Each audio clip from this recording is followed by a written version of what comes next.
Hi everybody, Zach here for another episode of our flagship program, The Spideydude Experience.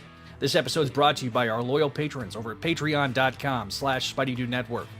Pledge today and get both early access to content on the main channel, as well as entirely exclusive content, like brand new shows and commentaries for old Spidey stuff, including commentaries for the MTV series, for example, as well as the video editions for Voices from the Eyrie Gargoyles Podcast.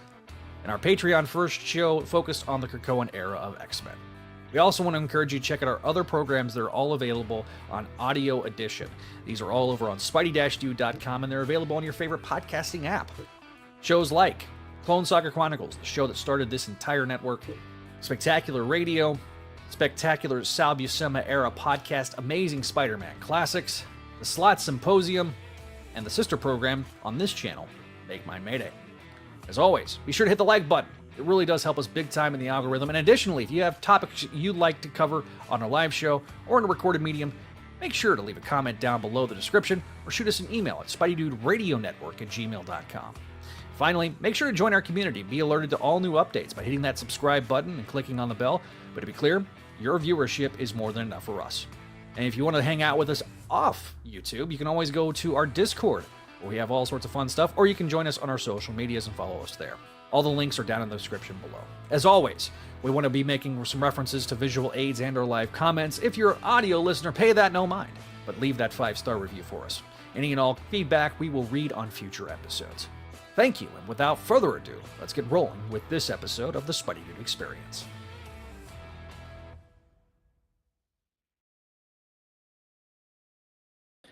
And hello, everybody. Welcome to another episode of the Spideydude Experience. We're covering 2 issues tonight of the 8 Deaths of Spider-Man. I'm so looking forward to this episode. And as always, I am not alone, except for that one time that I was alone, and everybody felt sorry for me. First up, we've got the host. Oh, so you can see my pretty face. Hello, everybody. First up, we got the host of the Sal Buscema era podcast, Chris. Hello, Chris. And Web of Music and Radio of Horror as well. Yes. And I am so scared about this next one because I don't know what he looks like. He's got a surprise for me. So the grumpy old man himself, usually the troll in the comments section himself, Walter. Hello, Walter. I have come from the future to capture a wanted criminal. Have you seen this man? Oh, for those that are audio listeners, he's got a picture of Fireball superimposed with Neil's face on it. So, you know the horrible thing he does. Yeah. In 2040, he gets all the NFL teams drunk at every game except for one, and they go to win the Super Bowl. And that will be the last time my Dallas Cowboys win a Super Bowl. For I am the Scarlet Spider.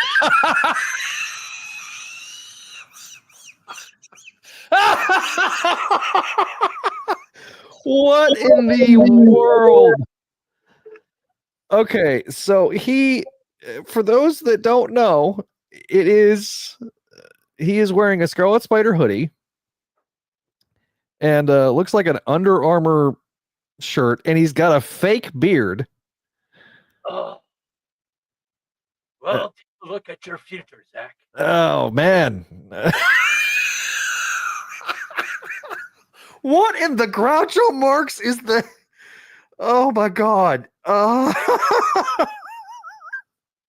Well, you got to understand, when you get older, you get hairier.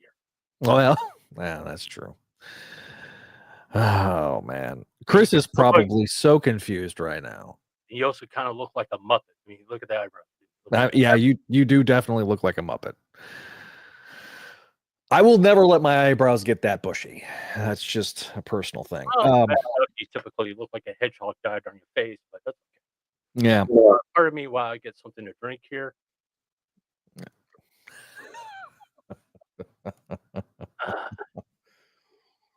Tears for years. I should show you what's on my trash can and my baseball hat. It's all Washington Redskins. That's right. The Washington Redskins. The Native Americans. Yes. No one should be offended by that except for white people who wanted to be offended for Native Americans.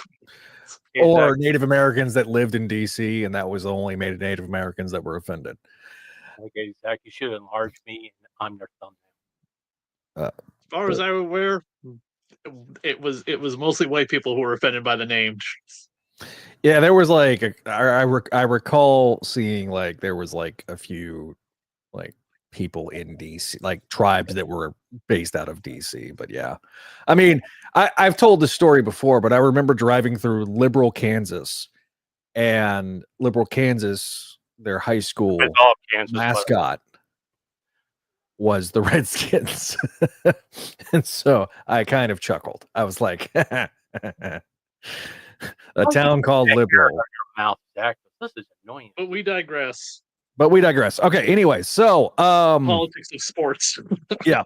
So speaking of politics, we can talk a little bit about Captain America 4. The three of us did see it. Kind of give your brief thoughts on the particular movie. Not me in the distant future of 2040. Walter, what was your thoughts about the film? Well, I came in with low expectations. I mean, Marvel has not been hitting it out of the park with these movies. They have become very formulaic, like they're clicking off boxes on a list. Yeah. Okay. And it didn't feel like a Captain America movie, regardless if it was Sam or Steve Rogers, because other than Sidewinder from the Serpent Society, none of those were Captain American villains. Yeah. Okay, Red Hulk. Wonder who he's supposed to pair up with. The leader, who looked like he had a bowl of mashed potatoes dumped on his head. Who's his villain? Yeah. But it was so fast paced. Nothing had time to stew. You know what I'm saying? Yeah. I agree with what someone said online once about this movie. It felt like three movies mashed together. It's not awful, like Ant-Man, which I've never seen, by the way. I just heard it's awful. Which one? Quantumania? Yeah. It's not. See, like. Well, I'm not a big Ant-Man fan. I was not interested in it. Well, yeah, I get that. I agree. Marvel's wasn't as bad as people made it out to be. Agreed. I do think Doctor Strange 2 could have been a lot better. Too much studio interference in that movie. Yeah. I kind of wish that Raimi would have gotten the free reign that he deserved. And I think truthfully, I think if they do another Doctor Strange movie with Raimi, I think they're going to let Raimi cook. And but just like I said, they done so many reshoots in this movie, and you can tell. But like I said on Facebook, people don't see Sam Wilson as Captain America. They're counting on people to watch Disney Plus. Don't ever count on that, because a lot of people can't afford Disney Plus. Yeah, well, I mean that. I'm not saying it's a bad thing, but I'm saying don't count on it. I think I think it's a chicken or egg scenario. I think there's a lot of people. There was a lot of people that bought Disney Plus during the pandemic because there was nothing else to watch, right? Mm-hmm. So I think that did help. So there was brand recognition of Sam is Cap. Probably Mike, and I'll let Chris go before I give my thoughts on it. But Chris, what did you think of the film? I mean, we kind of made fun of it before we started the stream. I mean, when they picked Sam over Bucky, I was fine with that because they've both been Captain America. Why did they do that? I don't know. I'm not going to speculate. For whatever reason, that was how the film ended. You know, we got John Walker out of it as well. I was going into this going, all right, let's give Sam a chance, because I do like it when he's Cap in the comics sometimes. There's been a couple stories of his as Captain America I really liked. But I don't see it being as Sam Wilson as Captain America. After a while, I just saw it's Captain America in the comics. So I wanted to go in that movie the exact same way. Kind of like that Blood Hunt story that came out last summer. That was Sam as Captain America in that. But it was followed up by like the J. Michael Straczynski run of Captain America with Steve Rogers again, which was totally fine. And now we're back to Sam's America. It's very flip-floppy. They don't seem to want to be able to run two books concurrently. But I digress. My only problem with this movie had nothing to do with Sam, had nothing to do with Torres, definitely had nothing to do with Harrison Ford, because I will watch everything Harrison Ford's in. You know, he'll forever be a great actor. He's Indiana Jones and Han Solo forever and ever and ever. So this is just another role in his belt that he can continue playing, and he's definitely coming back for this role again. My biggest problem was all the goddamn villains. As a guy who did a documentary about Martin Grunwald, I even reached out to his widow, and she was not exactly very happy because the Serpent Society was pissed on in this movie. You gave Giancarlo Esposito, an incredible actor, a black trench coat and a gun to shoot stuff in the movie, and like just chew dialogue like this most of the time. I mean, he sounded like the idiot villain he played in Abigail. If you saw that film, it was just honestly like the Serpent Society was just the worst thing about this film, especially considering how many actors have come out and been like, "Oh yeah, by the way, I was cast in that movie and I'm not in it anymore." Yeah, I King remember Cobra, Seth Rollins. King Cobra, Diamondback, Bushmaster, who would have been really cool to see with a mechanical tail, because the guy's got his arms and legs chopped off or whatever. He's got mechanical appendages. Yeah. I don't know who else is supposed to be in there. We got one other member of the Serpent Society, the guy that had the hooks in his hands trying to kill Cap. I don't even remember which character that was supposed to be. But yeah, this being like this Incredible Hulk sequel to a movie from 18 freaking years ago, that was the worst part of this movie, because I know a lot of people in the audience were like, well, I don't know Sam's backstory too well to know what villains he's created since he's become Captain America, but there's still plenty of Captain America Steve Rogers villains they could have used in this film. Mastermind, any of them. How about this? I get they don't want to go with the whole like, oh, we're gonna just bring back a Nazi racist villain for Sam to fight and have to deal with racism on two fronts. I get that, and that's fine, because you don't need it more than you've already got it to begin with. You know what I mean? But there are other Captain America villains that are not Nazi racist that they could have had fight Sam. Yeah, to me,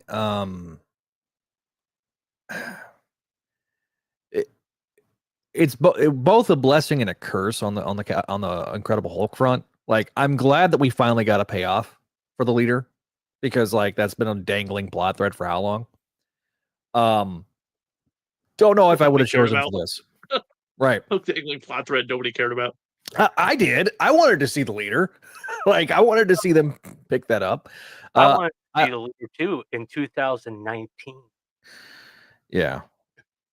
I mean, you got to know why they did the leader the way they did it, because that headpiece being that big would kill that actor with headaches for days. Yeah. To me, it would have been better off, you know, trying to do a mix of like CG and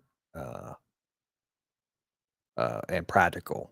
But to me, because I mean, look at Thing, right, in the trailer, which I don't know if you guys got the trailers for both the Marvel films in your viewing, but I did. Yeah. They were back to back, so I got to see Thunderbolts and Fantastic Four, and I was like, especially Fantastic Four, seeing it on the big screen instead of just seeing it on my phone, like I'm actually hyped. I'm looking forward to that. Thunderbolts, it looks interesting. I'll see what happens. Well, the way I feel about the Thunderbolts, that is going to be a pure popcorn flick. Okay, kind of Avengers Light. It's going to be a comedy. You're not supposed to go in there with very high expectations. You're supposed to go there just to have fun. Yeah. With the title of Captain America, the expectations are a little higher because of First Avengers, Captain America 2, and so on and so forth. Yeah, I mean, you had a really good. I mean, probably out of them all, out of all the trilogies that have been in the MCU, the Captain America trilogy, I think, is probably the best top to bottom. Mm-hmm. So I mean, look,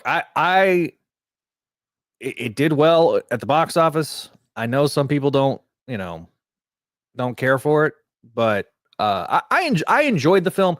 Again, I didn't go in with like I am really excited. I think the one that I am excited for is Fantastic Four, and I'm hoping they get it right. And Superman. Yeah, like that's gonna we gonna be eating good comic book wise. You got Superman and then Fantastic Four within a 2-week period, and I hope both of them kill it. Well, and you also get a Jurassic World movie plus a I Know What You Did Last Summer legacy sequel if you're into the slasher film genre. Furious Fox, I like the Iron Man films. That they would probably be number 2 out of the trilogy. I just don't know if Iron Man 2 is a little uneven, and Iron Man 3 was weak. Was trying too hard to do something completely different. Yeah. Like it was a Shane Black film that happened to feature Iron Man, and I can appreciate a Shane Black film every once in a while, but they were kind of letting Downey kind of do whatever he wanted to, which granted he had that cachet, but to me, Civil War was a better Iron Man film than Iron Man 3. I just want to say real quick, I think the main problem with Marvel movies now, they don't know the concept of a slow burn. I don't know. The multiverse saga has been a slow ass burn. I think they're giving up on that because people are like, no. But even if they do a slow burn, which would actually work really well, don't rush these things.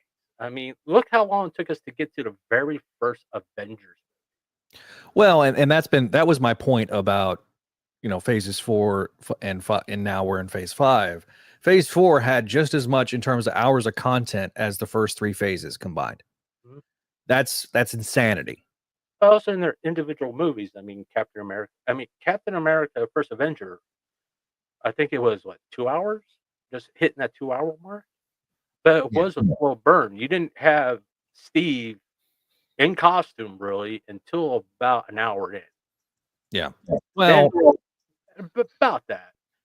All the phase 1 films were origin films. And then I think the reason that people liked Winter Soldier better is that we're past the origin and it can kind of build off of, and I think that they were trying to do the intrigue of Winter Soldier here, but it was kind of because of the rewrites. In the trailers, they really made it look like it was going to be a spy espionage, really cool Black Ops kind of film. And then what we got was like what I said, we got just bad villains. To me, the editing really, because they had so much stuff that they'd shot, I think the editing, and I think you, like you say, Chris, you can do a really awesome Serpent Society. And look, I'd like to see Bucky as Cap. Personally, I did think it was interesting that even though his cameo was so random, right?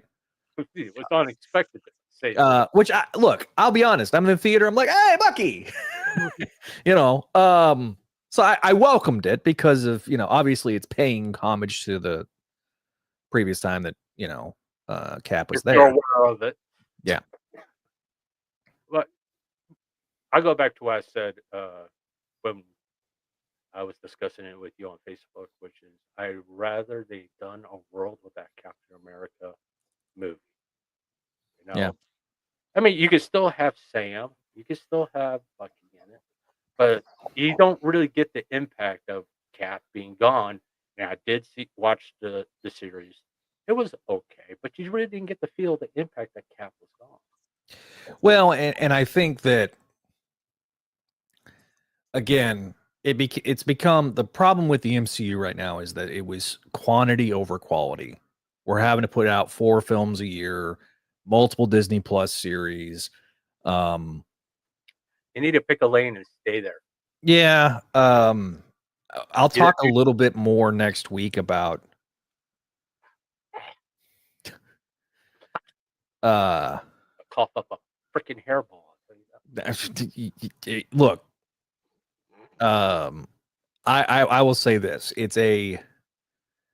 I'll talk more about like Your Friendly Neighborhood Spider-Man next week, I think, because I'm going to give it a week to be out. I was pleasantly surprised by that one, by that show. You But also next week is Daredevil Born Again, and I'm really excited for that. So I'm definitely watching that one. And So. we have stalled long enough on the next topic. So let's jump into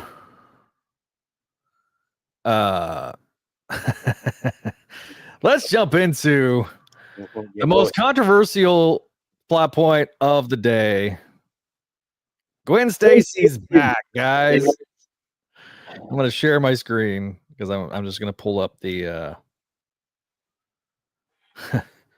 the press. The worst thing. It was like I said in the chat. It was a weird day for comic books. Gwen Stacy's returning as Dark Gwenpool, and Elvira and Harley Quinn are going to meet. Yeah, well, at least Elvira and Harley Quinn kind of makes somewhat sense. I don't know. It's yeah. So basically, we got this going on a really bad rant. We got this was the promo that came out last week. Didn't have any trade dress. Didn't have any. Just like, we'll see you next week. And this is the tease, which is for audio listeners. It is Gwen Stacy, loving daughter, got a shovel and a person in silhouette. So we're thinking, okay, Joe Kelly is bringing back Gwen Stacy. Everybody thinks, okay. Nope, it is Gwenpool. So reading the press release right quick. Her death is the most heart-wrenching moment in comic book history. Her return will be the most outrageous. Teased last week. Prepare for the unthinkable with the resurrection of Gwen Stacy. The mad men responsible are New York Times best-selling author Kevin Scott, Star Wars The High Republic, don't know who that is. Rising star Stefano Nessi, who will bring back Spider-Man's first love as a cold-blooded killer this May in a new Gwenpool series. Gwen returns as darker, deadlier, and even more unhinged Gwenpool, who better to help Spidey navigate this soul-crushing revelation than the medium-shattering, attention-seeking Marvel Comics superfan that is the original Gwenpool. It's a wild team-up as the pair race to solve this unhinged mystery before it's too late. Because Gwendolyn Poole knows better than anyone, there's definitely not enough page time for two Gwenpools.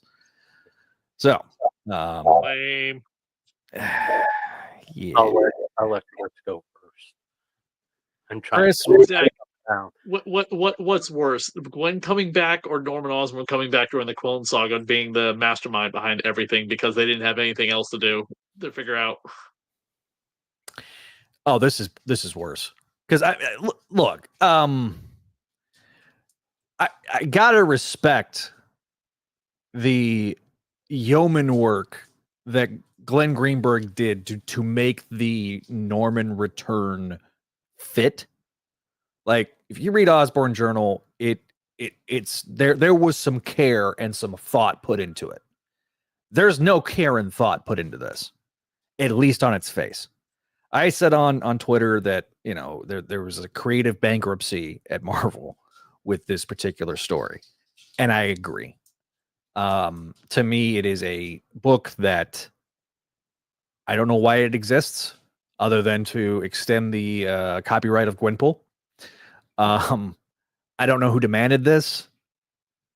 I was talking with Tom DeFalco a number of years ago on Make My Mayday, and we were talking about everybody can have ideas, but there's a difference between ideas and stories.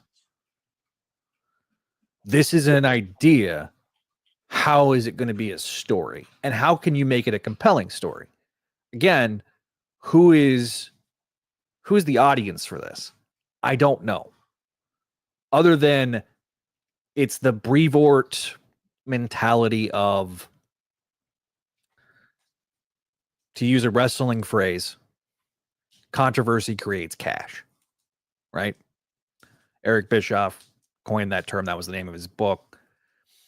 And so I get it. If you're an outraged reader is an engaged reader in the mindset of the Brevoort stuff, right? I don't get this. This to me, it's another example of whatever goodwill you've built up at Marvel, with Marvel, you continually do stuff to irritate the goodwill that you generated. Does that make sense? Yeah, the dovetail on your controversy equals cash. Controversy drives money away. I was away for 15 years. I wasn't the only one that stopped buying Marvel comics. They have lost readership for decades now. Well, I mean, they've absolutely. Yeah, I mean, you look. You've had people that dropped the books during the Clone Saga, like kind of what Chris was alluding to. But you had people that dropped it right after. I mean, in this day and age where there's so much so much entertainment to consume, yeah, it's much harder to get those readers back, unless someone does a show by himself and a friend comes up and say, "Hey, I'll do it with you, just so you won't be alone." I'll torture myself. He felt. I struggled to get people on the show, and Chris was busy. Because look, the reason I got Chris here is it's cross promotion with Salpi Samara podcast, which everybody should go listen to on Spideydude.com and your favorite podcast. Maximum Carnage right now. Right? Yeah, doing Maximum Carnage. And we just had Tom DeFalco on the show too. Yeah. Tom was on for the first part of Maximum Carnage. Yeah, because he's the writer of parts 1 and 14. Okay. Yeah. Poor guy. This is where we pimp other people's projects. Hey, listen, pimping ain't easy, and I am not. Hey, I got nothing against it. If I had something, I would pimp it too. So, but I also know like magic, mysticism, is stupid. Doom stuff. Like this is the guy. It's not stupid, Walter. Don't be a grumpy old man. Issues. Okay, we're gonna get into stupid. But like Chris knows more about this stuff than I do. One of the issues I have with this story is I don't get it. Well, I'm not as versed in this lore as I am with other parts of lore. To finish my thoughts about the Go ahead. Gwen Stacy. All right. One, to say that who is this for? Well, to be honest about it, it's not really for the readers, because there was no. I mean, to do this story would have been during when Amazing Spider-Man, the movies were happening, because Gwen was a popular character at that time. Right. It makes sense then, because it would draw attention to the book, and a book would have sold really well until people read the first issue and go, "Nope, talk about it." But it reeks of, we have no idea. What can we do to get people talking? That's, instead of going with a good idea or be blunt about an entertaining idea, they go to the well of, well, let's bring Gwen Stacy back for the 5th time, and we'll do a twist on it. We're making her Wolverine light. Okay. Who wants to see that?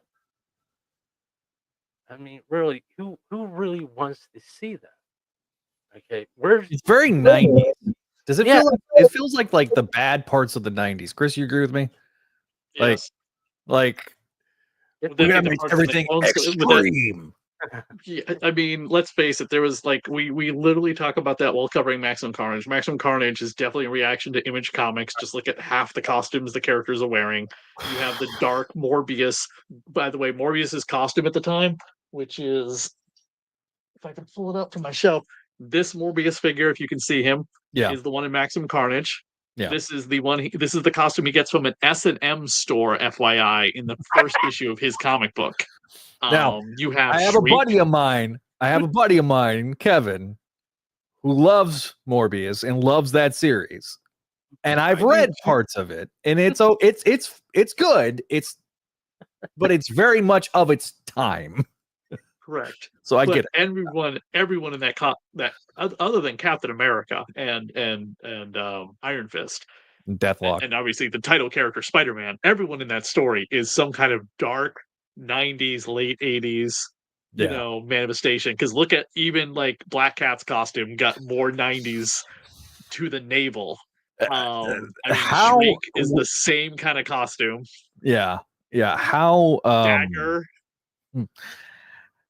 how Felicia wore that suit without double-sided tape, I will never know. I interviewed a cosplayer one time who actually wore that exact costume, and I asked her that, and she said she did say it was double-sided tape. Yeah, that would be the only way you could make it work. I mean, you're basically Just so you know, later this year, Zach will model that for us. No, I will not. You will not. I will immediately do return to sender, and you can take that shit yourself. But okay, so I got it, because that. By the way, the question was asked. By the way, the question was also asked very tastefully when I said the costume is to the comic book to a T, and everything about it is exactly accurate.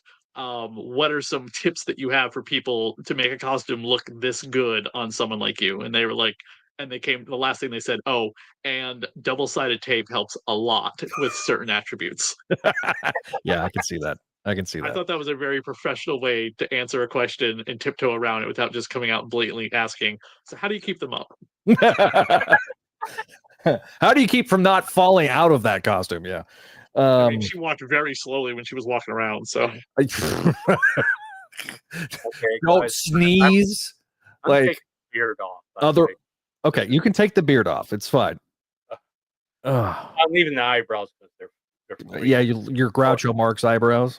Yeah. Okay, so there was another book announced that's not as divisive. Spider-Man and Wolverine gonna have a team up book. You got former Brand New Day writer Mark Guggenheim returning, also former showrunner on Arrow, and artist Kari Andrews, who did the Spider-Man Reign 2, the sequel that only Nick Lowe wanted. Sorry, Nick Lowe, that was a stray, but man, was that an awful miniseries. So Polygon was the ones that got to announce the exclusive. Basically, Logan and Wolverine are gonna start creating havoc. This is coming out in May. You got Mark Bagley. It's a good Spider-Man, but it's a weird looking Wolverine. There's the Kari Andrews cover for those that are audio listeners. That looks like that Clayton Crane. I like that. Didn't they just have a Spider-Man Wolverine little mini story where Wolverine tells Spider-Man Spidey's the only person who shows up for Wolverine's birthday and he appreciates it? I don't remember. Yeah. It doesn't want to kill. Of course, him. and don't forget, Wolverine picked Spider-Man to replace him as a tutor in the X-Men when he was killed off temporarily. Yeah. So when Kari Andrews posts the images, this is a quote. I get comments like, I see McFarlane here. Looks like a little Eric Larson, inspired by Silvestri, Sam Keith, Jim Lee, Campbell, Liefeld, Adams, the Kuberts. And it's yes. All of them. I'm soaking in all these influences and squeezing that juice straight onto the page. It's a very yeah. Hopefully the juice isn't rotten. Yeah, I don't know if I want juices on my page. I'm totally unconcerned with movie adaptations of TV shows. This is about pure comics, the way it was meant to be. Finally, at last, again. So, yeah. So that is going to be a new ongoing series starting in May. We should have the solicitations probably next week. So if there's any surprises, we will talk about it on the show. All right. So moving on to our next topic. Zach, by the way, there was something I sent to you in text or whatever, just about like exclusives. If you remember the show, you, Ashley, and I did interviewing the Spider-Man artist. It was Marcelo. Yeah. He hinted when we did that interview with him, he hinted about doing a crossover with either Alien or Predator, and sure enough, that's coming to pass next month with Predator versus Spider-Man. Yeah, I forgot about that until you said that. I saw that briefly, and I was like, oh yeah. So that was here on the show. So he did. It was here on the show. We kind of We didn't break it as much just because he was still legally not allowed to talk about it, but that was the hint that he was like, I gotta stop. I have to stop because if someone hears this, I'm in so much trouble. It reminds me of when And he's coming back, by the way. He'll be back on to talk about Spider-Man Predator. Sweet. It reminds me of the time my buddy, co-founder of the network, Josh, he was interviewing Slot. This was right after the big time announcement. And, you know, they kind of teased this all new Venom, Agent Venom. And Josh goes, so Flash Thompson. And then like Slot started to talk and then he caught himself. And then he's just like immediately like switched to a different topic. And so, yeah, that's kind of what it reminded me of when you said that. I was like, oh, yeah, he can't legally. He's like, oh, crap, I just said something I'm not supposed to. Anyway, so let's move on. Yeah. Thoughts? Look, I don't get it. I didn't like the first miniseries. If you like the first miniseries, great. I read both, and it just was just not good for me. The artwork, I think, was actually significantly better in the second miniseries. I like Kari Andrews' artwork now. It's like any comic book, you're gonna have people who like it, and you have people who exactly. That's true. So, all right. So I did want to mention that I did make a video about Marvel Legends. It is up on the channel if you have not already watched it. It's about an 8-minute video of me kind of talking about what I think was the mentality behind the Maximum series Spider-Man. There is going to be a live stream tomorrow. So yes, it's a very clickbaity title. So sorry about that. That's just the way the YouTube game goes. I did want to mention that. And so with that, I'm going to check on, we were supposed to have a fourth chair member. I don't know what's going on with him. Poor guy can't ever seem to get his internet running. Oh, you should know how that goes. Hey, listen. Since I switched from T-Mobile and we're no longer frenemies, I got a question for you, Zach. I maybe have an answer. Okay, it's more of a request. A request. It sort of helps with what I'm doing here. Can you take your hat off?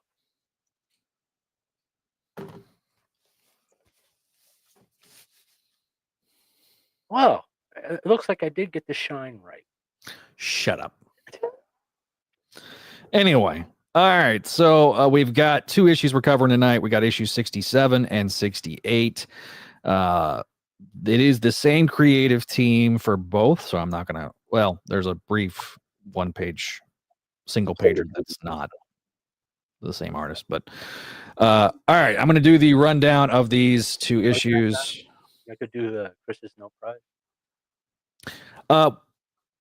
I think it's in this. It's after. Well, what my plan was, I was going to do the rundown and then Chris's No Prize. And then, okay. Sorry. Yeah. So normally we would just do both rundowns at once, but because Chris got a letter printed in the issue, I thought we'd single it out for a minute. Call that a tease. Okay. What's that? Just call it a tease. All right.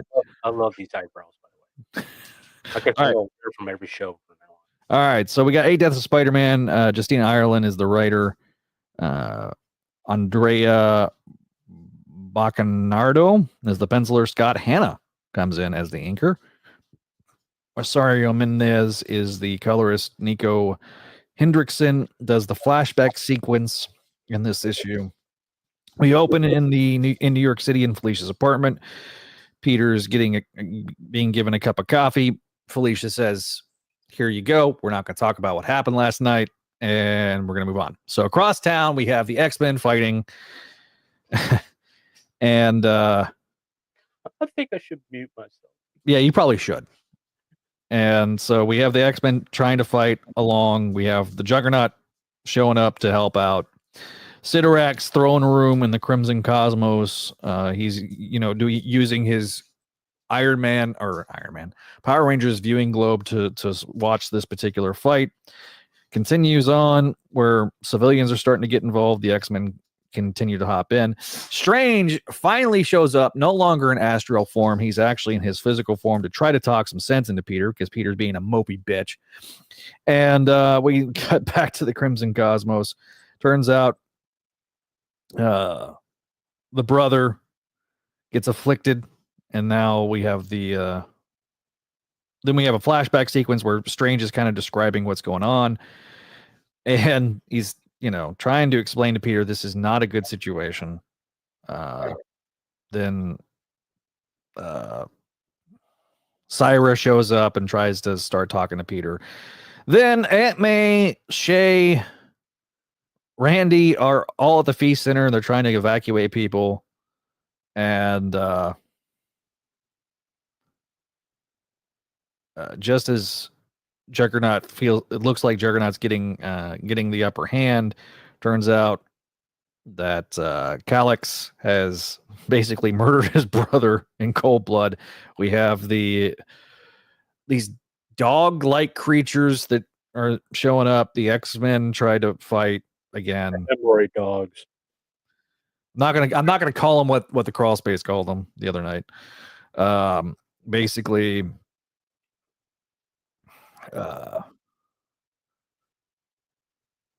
just as everybody's almost about to die, the dogs are about to be sicked on May and everybody at the feast center, and then we end the issue.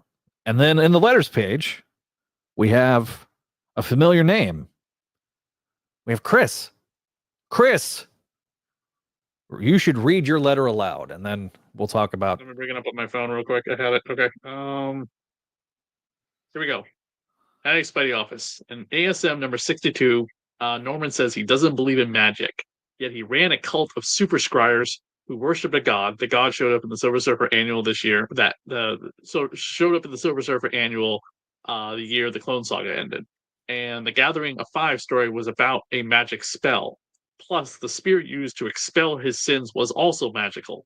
And he's lived through countless battles, including Inferno 1 and 2, recently number 2, and War of the Gods, and probably more since he's been alive this whole time. This whole plot of Peter working for Doom isn't what I hoped it'd be. The writing of Spider's banter has been fun, and the art by Ed is always amazing. Does this qualify for no prize? They respond with, Chris, you're really letting us have it. Ralph Macchio would be right next to you shouting at me about the scryers for sure. I can tell you're a real fan, but I think you forgot to win the no prize. You have to explain why what seems like a mistake is not a mistake. For example, if you cited how in the days since the scryers and such, Norman has dug into them scientifically and figured out that their ceremonies were not magic at all, but were advanced science, thus explaining why he doesn't believe that any of this is magic, now that would earn a no prize that I would collect for myself. However, he does not address the other two things because the Gathering of Five was a magic spell. Yeah, for those that don't know what the Gathering of the Five was, it was the storyline that ended the first volume of Amazing Spider-Man. That was where Norman was trying to collect these 4 magical mystical pieces, brought them together with 4 different people. There was like 5 different gifts that were bestowed upon each individual person. Norman thought that he got drunk with the power, but psych, he got hit with the madness. Basically, everybody. We also got Aunt Meg back and Maddie Franklin. Yeah, Maddie. Yeah, that was the introduction of Maddie Franklin, a teenage girl sidekick that John Byrne just insisted had to exist. I'm going to leave that pregnant pause for a reason. And so... Pregnant being the key word. Oh, God. Anyway. I forget, did Maddie show up in Madam Web? I forgot.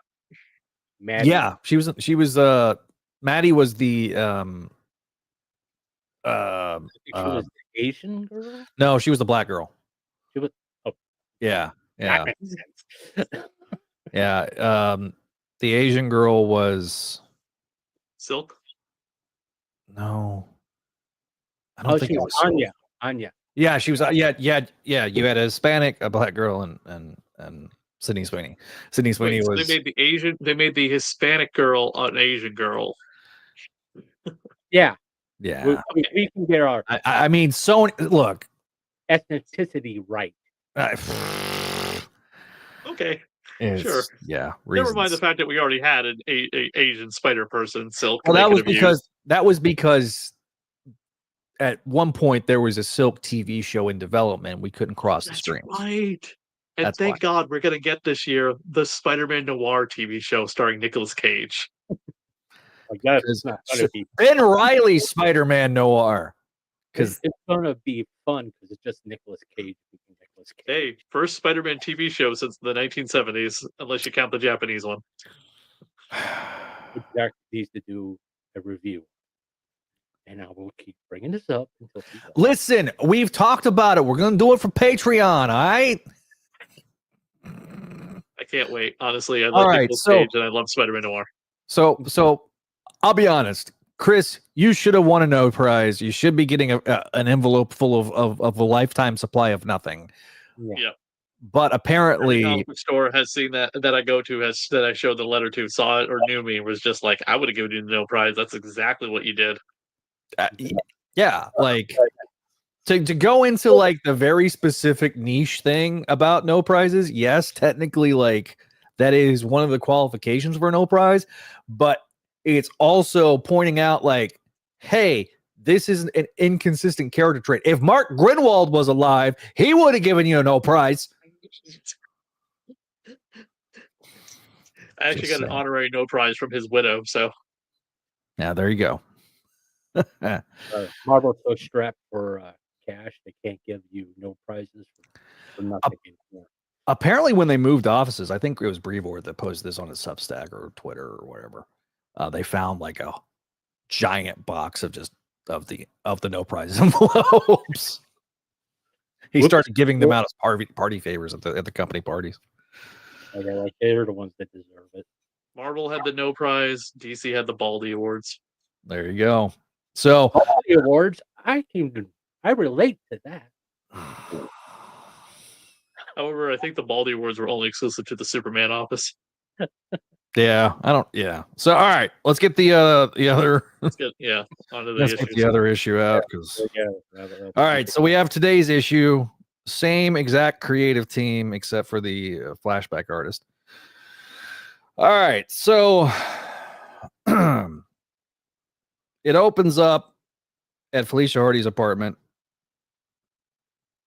Syra, Scion of Sidorak, she's crying, weeping for humanity.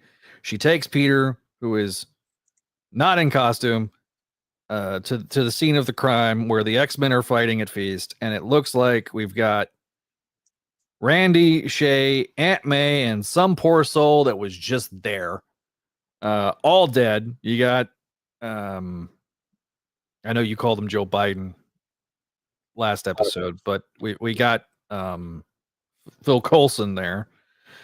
So he cradles a lifeless Aunt May, and I thought maybe, just maybe, we were finally done with Aunt May, but no. Peter then plus issue right there if they kept Aunt May. Yeah. So Peter then suits up in his costume, uses the reeds of Ragnador to bring people back to life. So we've got Ricardo, who is just a rando. We got Shay and Randy. They're all alive. Peter then suddenly... Maybe that's how Gwen comes back. Oh, all right. So anyway, we got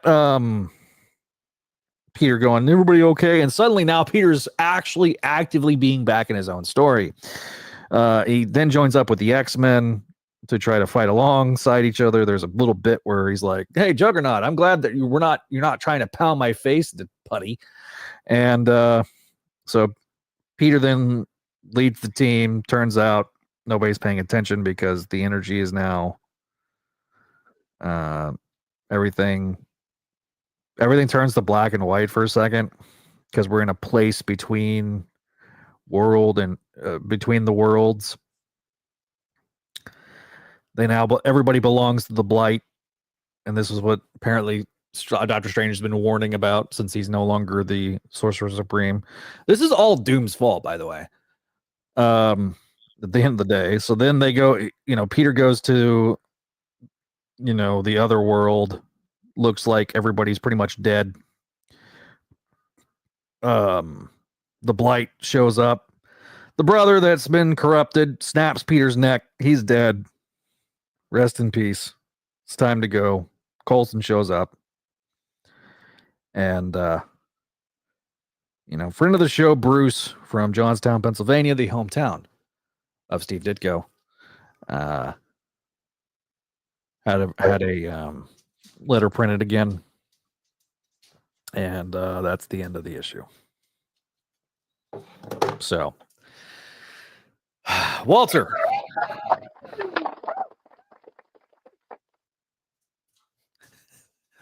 That was an applause line for those that didn't understand what that was.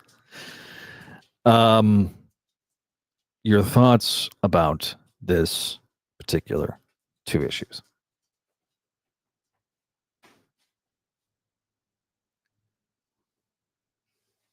I'm going to use my one.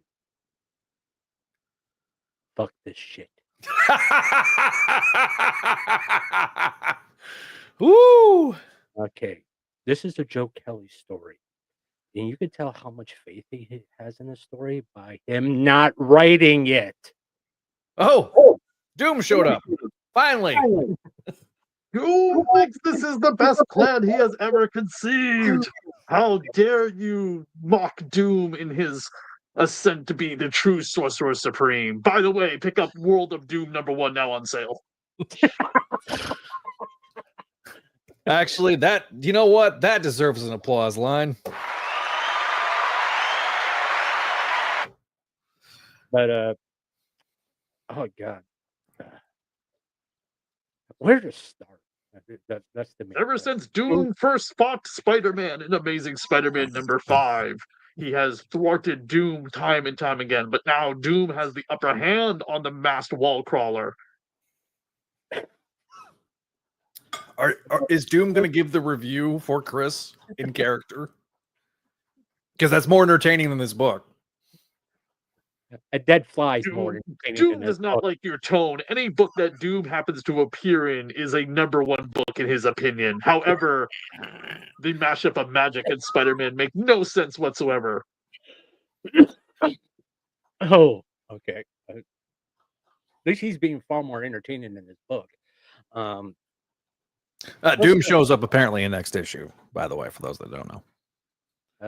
To start off, the whole in issue 67, that very first panel where we have friends with benefits having bed talk. I don't know about who's ever deciding that Felicia Harding should be a slut. I feel like I'm watching an old Saturday Night Live skit when Jane, you ignorant slut, was being said. But as much as I like Ireland's writing, and I think she gets Peter right, you can't polish a turd. This is a turd. All right. Did we get a whole issue again of Peter moping around? We only had 3 issues of it. Like, we need more of that. Then we stop having Amazing Spider-Man comic and go to X-Men. Now, I don't know about you all when I buy an Amazing Spider-Man comic. Guess what I want? I want an Amazing Spider-Man in my comic as the star, not the X-Men. I don't want to see X-Men being the heroes in my Spider-Man comic. It's kind of like picking up Time magazine and actually getting the New York Times. It's not what you paid for. Then we got the next issue, which the best part of that issue was Aunt May being dead. That was the best part. If they stopped it right there, I would give that issue a A+. No matter how badly it was written, Aunt May's dead. Good. But no, we didn't get that. We got magically, what snaps Peter out was seeing dead people. He was seeing dead people for the last 3 freaking issues. What makes this so damn different? Yeah. It makes no sense. It's the contrived storytelling. It's, hey, don't pay attention to the dead dog over here. Here's another dead dog. Feel sorry for that dead dog. It sucks. It's a load of crap. If I wasn't going to continue on with the show, I would just, no, that's it. I'm done. I'm done. Because the next issue is about death. Which comes out next week. Look, the reason that we didn't cover that, normally I would have done all 3 issues. Because you don't want to put me through more trauma? No, it was because next week we're doing Ultimate. So, an actual good book. Yes, because Doom is in that book. But it's not Doom, the traditional Doom, I don't think, in Ultimates. I mean, don't tell Doom what is traditional. Doom dictates to you what is traditional, Zachary. The only good thing that came You out people in Texas, I've heard, have been stealing the KFC, too. You should be warned that is Doom's favorite place to eat.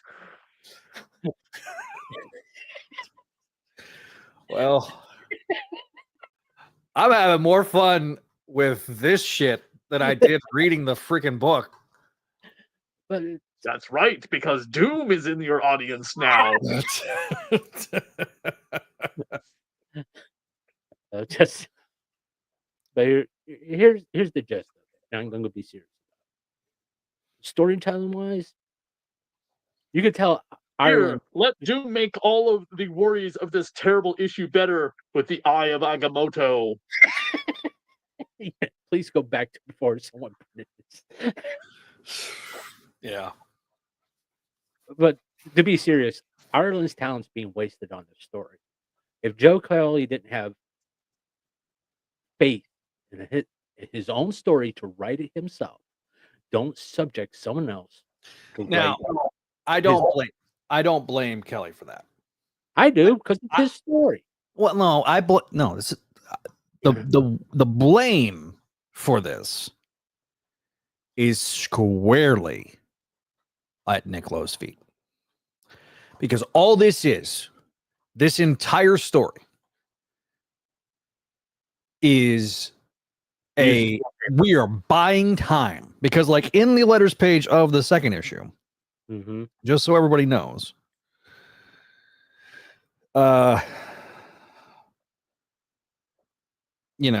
thanks for writing in, Juan, because Juan from Columbia wrote in. For those not super plugged into the comic news, Juan's referring to our recent announcement that Joe Kelly and Pepe Larraz, along with John Romita Jr., are relaunching Amazing Spider-Man with a new volume and era of Spidey stories. Joe's already turned in the scripts for issues 1 through 9, and they are amazing. As I write this, Pepe is already finishing issue 3, and I'm not sure Spider-Man's ever looked better. It's a pity Peter passed, or you'd get to see Pepe's premutation of Peter. Like I appreciate a commitment to bits there, Nick. But everybody knows that Peter's coming back for the new issue number 1. Okay? Like, shocking. The problem with this book, and Doom, you can probably agree with me, is that this story insults the intelligence of everybody reading it because Doom wasn't in it. No, we're pulling these eyebrows that actually hurt off my head is more entertaining than these books.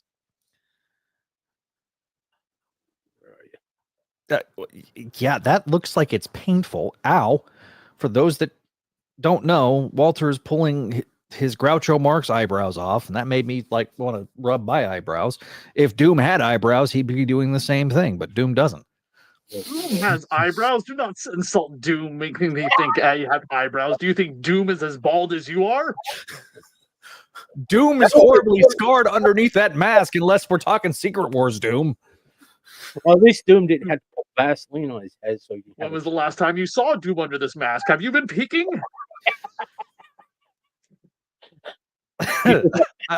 My apologies for assuming things there, Sorcerer Supreme Doom. All hail Sorcerer Supreme Doom. All hail Sorcerer Supreme Doom. And don't forget to go to your local comic book store to pick up One World Under Doom #1, now on sale, $5.99, with 24 different variant covers. You know, ladies and gentlemen, I hope that are watching us live, you are more entertained by this. Because I'll be honest, to give this a grade, I don't know if he's going to still give but for me to give this a grade, my grade's FU. Walter, hang on, I'm just going to create. Walter's we will also be announcing to all your entire audience that while One World Under Doom is on sale for the next 6 months, Doom will be a part of this live broadcast on the Spideydude Radio Network. So swears Doom. Oh God. Whew. All right. So Walter's grade is my grade, I'm going to give this honestly a D-. The only reason I'm not giving it an F, and I'm not using the does it personally offend me grading scale, because that's for another show. Crawl space. But I feel like the artwork is good. I think the artwork does really a good job. The story that we're given with Ireland is not good. And here's the thing, and this is where I'm going to push back on you, Walter, for a second. You can try. I seem to recall back in the 90s. Oh, geez. Yeah, go for it. You had somebody like a Todd DeZago who was being shown the ropes, right? Mm-hmm. DeFalco was doing the plots. DeZago does the scripts. I feel like Kelly is taking Ireland under his wing for this story. I also feel like, in a very similar way, and I'm trying to remember her name off the top of my head. Hang on. Zach, can you remind me who wrote the Lizard story during Brand New Day? The Lizard story? Yeah, where he eats his son. That would be Zeb Wells.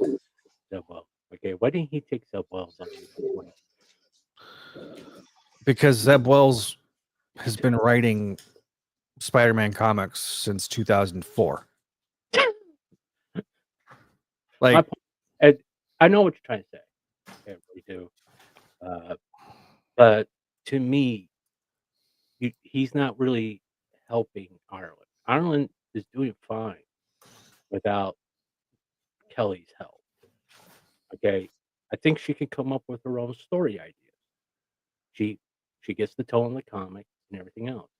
What bothers me really a lot that we haven't had I think we only had one issue written by Joe Kelly.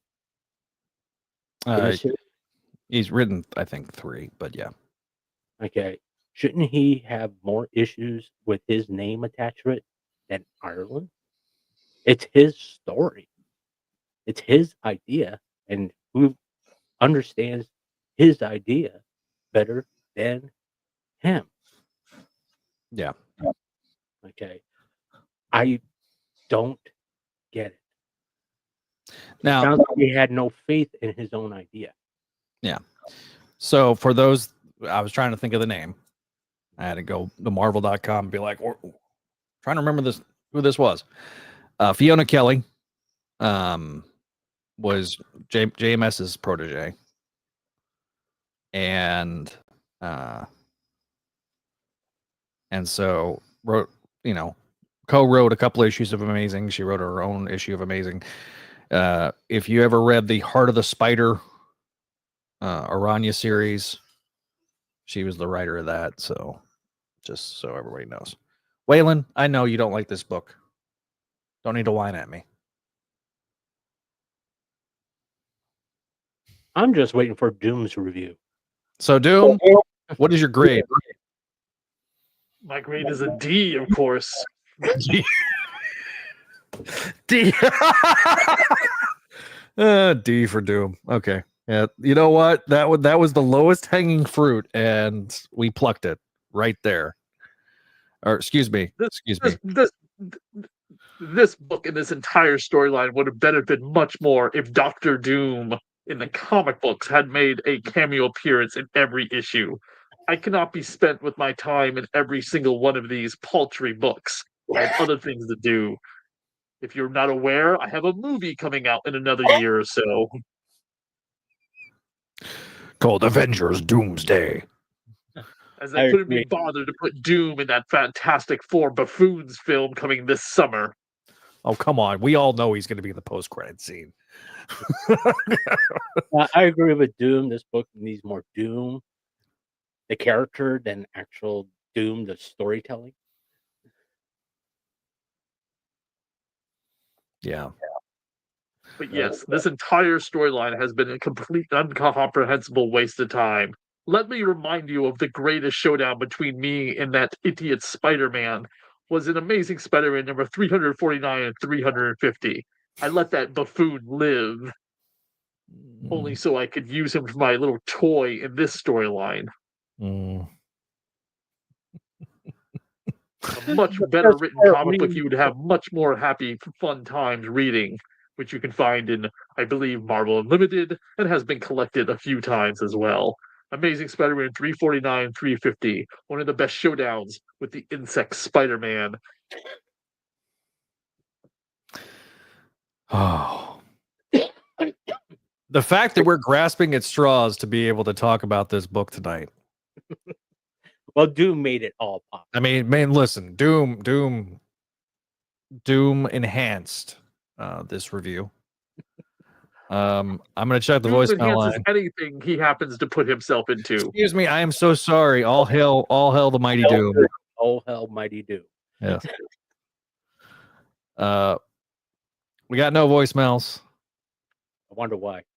It's because my voicemail guy is directly below me in a box. But if you want to leave us a voicemail, you can always do that at voicemail line. Any final thoughts, Doom and SSD?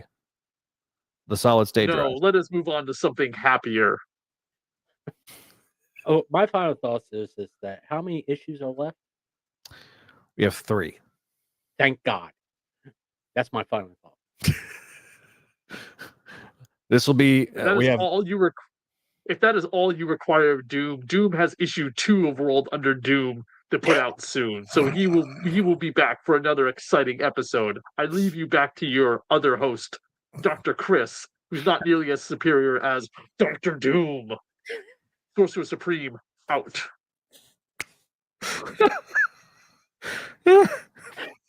That made reading these books worth it.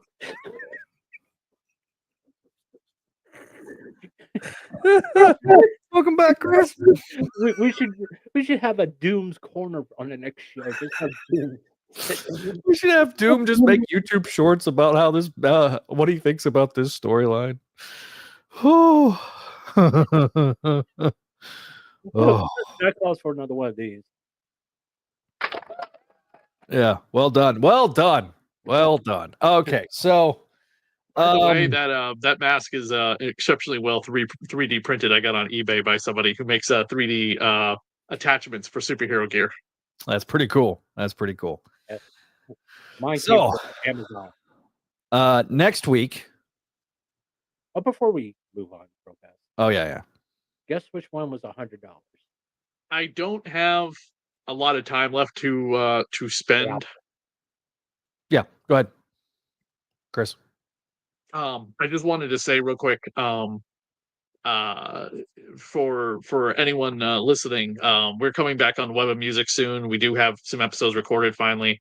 It's just been delayed due to the book that I have being published about comic book stores of New England and the entrepreneurs that run these stores and their ins and outs, their pitfalls, their trials and tribulations, their ups and downs, their marriages, their divorces, their deaths, the deaths of some of the people in the book, the deaths of their stores, the rise of their stores, and even in 2025, if you can believe that, comic book stores are still opening up, so there's still love and a hobby there for it.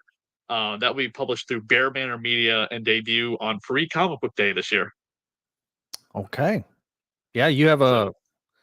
Yeah, send me links, and I'll include links to that in the description as well. So when I have a link right now, it's just still with the publisher, so it's not printed yet. So when I do, I definitely will. And I also wanted to mention that the Bernie Wrightson documentary is now currently being edited as part of my Untold Legends of Comic Books films. Next up will be Denny O'Neil and Kim Yale, who's an extremely unknown woman who worked at DC Comics as an editor. She is the late wife of one John Ostrander. Oh, yeah. Wow. Okay. Yeah. And John has been giving me a lot of help with his late wife's documentary, as well as the fact that he used to live next to Denny O'Neil. So he gave me some great stuff about Denny. Yep. And of course, Denny's obviously got some Spider-Man connections. Yes, there is some some Spidey connections, some Mud Monsters. Definitely one of those. Madam Web. Correct. Is a Denny O'Neil creation. I'm not a huge fan of his run though. Love his Batman work, but like Spider-Man works just like. It's funny that he left DC as a Batman writer to become a Spider-Man writer. Don't go back to become the head of the DC Batman office. Yeah. Look, his objectively speaking, it's well written. It's just Amazing Spider-Man's a hard beast to tackle, because I think really shouldn't be. And it shouldn't be. It shouldn't be. It's like, because I've talked about it with a little bit with Ron Friends when we talk about like his Superman run. He's like, Superman and Amazing and Batman or Detective Comics, those are the most high pressure books because they're the books. I've said this in group chat, and thankfully no one has come at me about it in group chat, but I still stand by this, and I said this on my show, and I believe I have said this on this live stream before. I look forward to Superman every month under who's writing it right now. It's been that good. Okay, Joshua Williamson has done something with Superman we haven't seen in a long time. Lois being in charge of the Daily Planet, Superman Supercorp. It's something different. It's fun. The artwork is dynamic as hell. His recent team up with Zatanna has been great. Yes, Lois has superpowers right now, but that's going to end at some point because they revealed who she stole the powers from, and it's going to be quite the fight coming up. But I can't say the same thing about Spider-Man over the last several years. Well, here's my opinion about someone coming into Spider-Man and feeling the pressure is, okay, will editorial let me do a new idea? Something that hasn't been done before with this character. Okay. You got, what, Spider-Man's going to be turning 80 soon, I believe. And he's 65. 65. Yeah. Right. Okay. 65.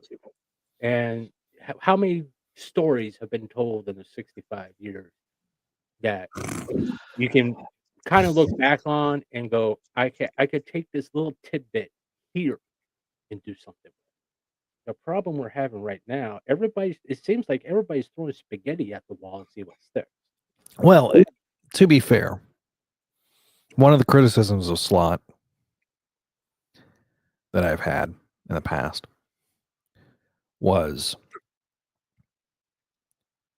he, like you say, he was doing spaghetti, but at least it was stories that we'd never seen in a Spider-Man setting before, right? Things like Peter owning his own business. Things like Peter working at a think tank. Um, Well, I give Slott credit for that. I mean, he tried to do something new with the character. Problem with the current Marvel, I'm going to say that, is there's no consistency. Okay, no, no that's one true. no one holds on to what the previous writer did. Okay, Shay was potentially Peter's new girlfriend. As right now, she's no longer the girlfriend. It kind of looks like he's going to start dating the Devil Woman. No, I don't think so. No, That's on par considering what happened.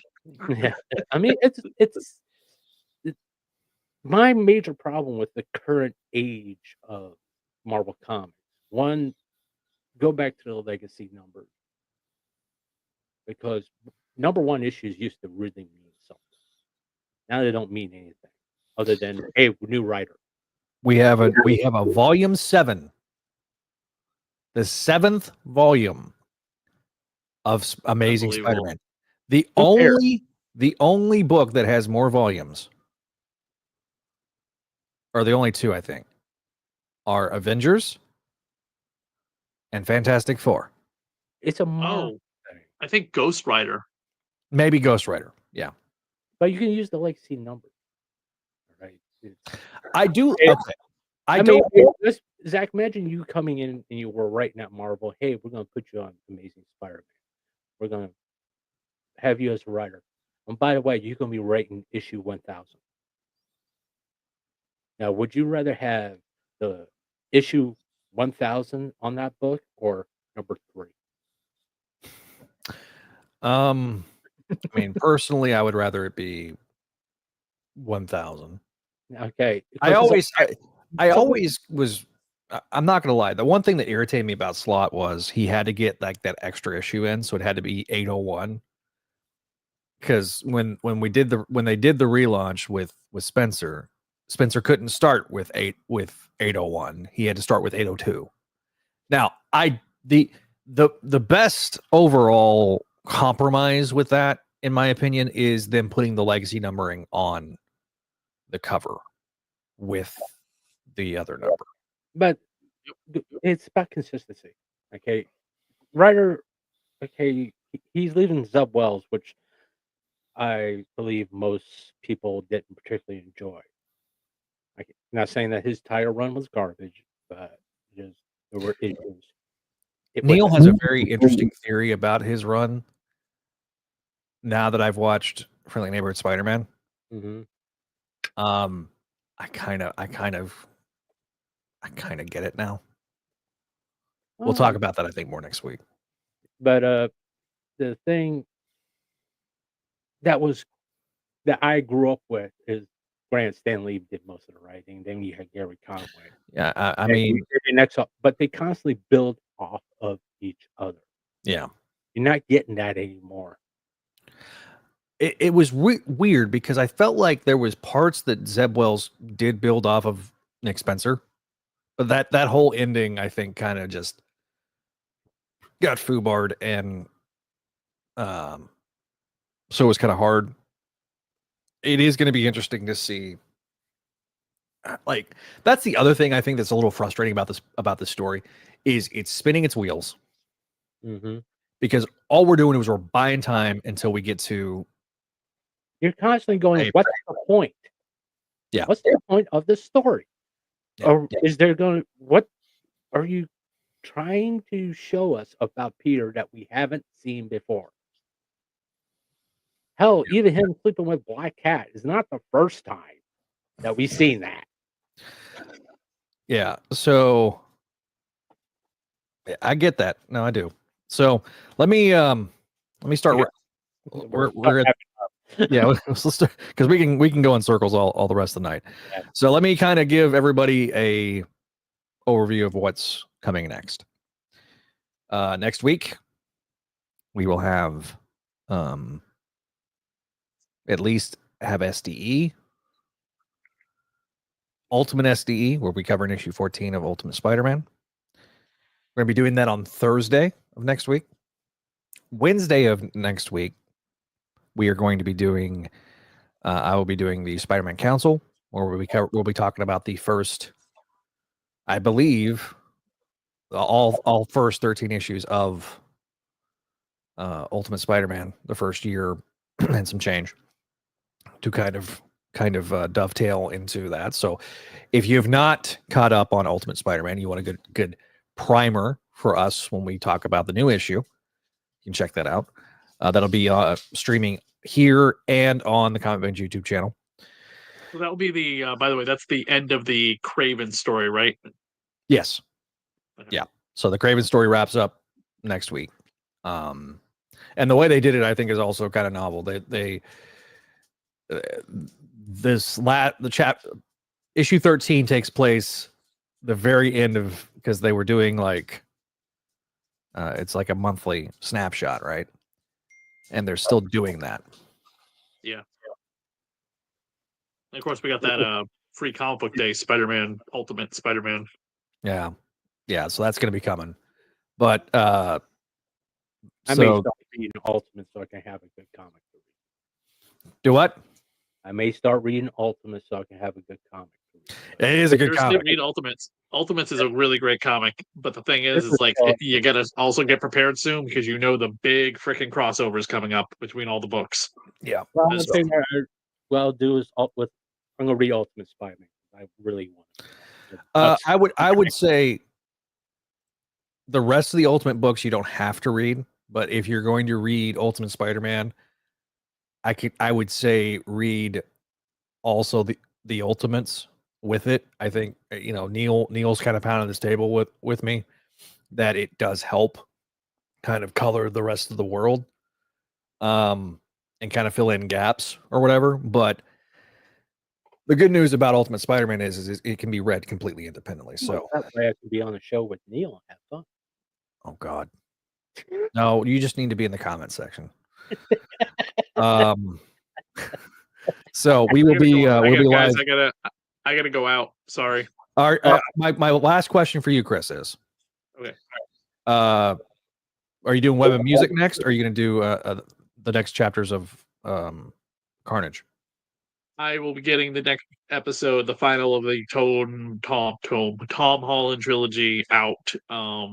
I believe by this weekend, and then getting an episode of Maximum Carnage up. I'm recording again with my friend Liz, who is she's the product buyer for That's Entertainment, so she orders all the books from the various distributors now. We don't just have Diamond; we have multiple people. Mm-hmm. And then I should be recording the Miles Morales stuff very soon. So like I said, I had a book I needed to get finished and published. So all right. But yeah, there should be a new episode of Web and Sal Buscema coming up. And then I believe, by the way, by this summer, Sal will be ended because we will run right up until Zach's Clone Saga Chronicles. Well, it was nice meeting you, Chris. Yeah, this is the first time we've had Chris and Walter on. So, Chris, thanks for being on the show, man. I really appreciate it. Yep, no problem. I'll have a new episode up to continue attributing to the website's gain of power under the rule of doom. All right, buddy. We'll talk soon. Bye-bye. See ya. Bye, Walter. Nice to meet you. Nice to meet you, too. Cool Spider-Man costume. Exactly. Ben Riley. When you come back next time, you should wear a jackal mask with a a nice shirt and tie. I'm sure Zach loves that. My next one is going to be something very special for special. His look of like just disgust. I love the look of that costume too. That's the thing that upsets me. Is like I like that look for Jackal. I hate that story. Oh, you gave me PTSD. All right, Chris. I'll see you. All right, Chris has jumped off. All right, so before we wrap up, I said that this outfit cost $150. Which one cost $100? The hoodie. Yeah. And did you get? Is that the Hot Topic hoodie? No, this is from Amazon. Holy crap! Here, let me zoom out so you can take a better look at it. All right, let me give you a solo layout. Okay, there you go. Let me get up, get the microphone out of the way. Hi, Neil. That's a cool looking hoodie, though. I do like it. Say hello to your Christmas present. Oh, cool. Yeah. Now, Neil, is that because of his green screen? Because yeah. Well, let me give Neil a really good look at the green screen here. Oh God. Okay. All right. Here we go. There you are, Neil. Isn't that fabulous? Oh man. So yeah, I plan on sending you this hoodie for Christmas because God knows I don't want it. Yeah, is it gonna smell like smoke? Oh, I'll wash it. Oh, okay. All right, cool. Clean for you. Of course, I don't want you to have the Walter aroma. Listen, I already got to deal with my father smoking. Every time he comes to my house starts smelling like smoke because he'll sit like right outside right here. Oh, by the way, Neil, it's a good thing you said Jesus Christ. Guess where that picture comes from? Where? The picture on the bottle. Oh, is that from when he was like, Jesus Christ, Walter? Okay, yeah. Okay, all right. Yeah, you made a funny. You didn't even know it there, Bogenrieder. All right, so. All right, let's go to our patrons over at patreon.com/Spideydude Network. Guys and gals like Allison, Cindy, Ed, Eric, Georgia, Greg, Janelle, Jessica, Joyce, Catherine, Kale, Laura Howard, Lup Moose, Master Dramat, Phoenician, RJ, Vanessa, Vicky. Thank you guys for your support. And then we have our spectacular patrons in Sarah and Tara. We have the VIPs, Scott, McGraw, Vinkman, and Walter. Thank you guys for your support. Or sorry. Yeah. And if you want to get exclusive perks like the Books of X podcast, check out the Books of X show on patreon.com/Spideydude Network. I am working on some interviews. I'm not going to tease them just yet, but if you want to check out our other fine shows on the network, such as we got Ultimate Spideydude Experience next week. We've got Make Mine Mayday, where we covered. Hang on, let me take the banner off. Episode 62. We just did the Spider-Man Into the Spider-Verse. If you want more Make Mine Mayday, be sure to let us know by leaving us feedback via email and or social medias. We have the Slot Symposium, and we'll be covering the next chapters of the Slot era. We've got the Voices from the Eyrie podcast, where Greg and Jen are recording another episode. So we'll have an episode next week. So the schedule is, if everything holds, is Salbusima will be coming out on Sunday. Thursday, Wednesday, we will be doing Comic Binge with the Spider-Man Council. Voices from the Eyrie will be coming out Thursday night into Friday. And then Spideydude Experience will be doing the Ultimate Spider-Man episode. So if you want to leave us feedback, you can always find us on social media. Twitter is at Spideydude Radio, at Spideydude Network on Facebook, Instagram, Threads, as well as Blue Sky. You've got us on. If you are listening to the audio edition, you can find us as my phone is blowing up with dings. We have youtube.com/Spideydude Radio Network. You can always leave us a voicemail, 818-925-6631. Thank you guys for your support. Thank you guys for watching. If you're watching us live, if you're listening to us after the fact, thank you for listening, and we will see you next time here on the Spideydude Radio Network.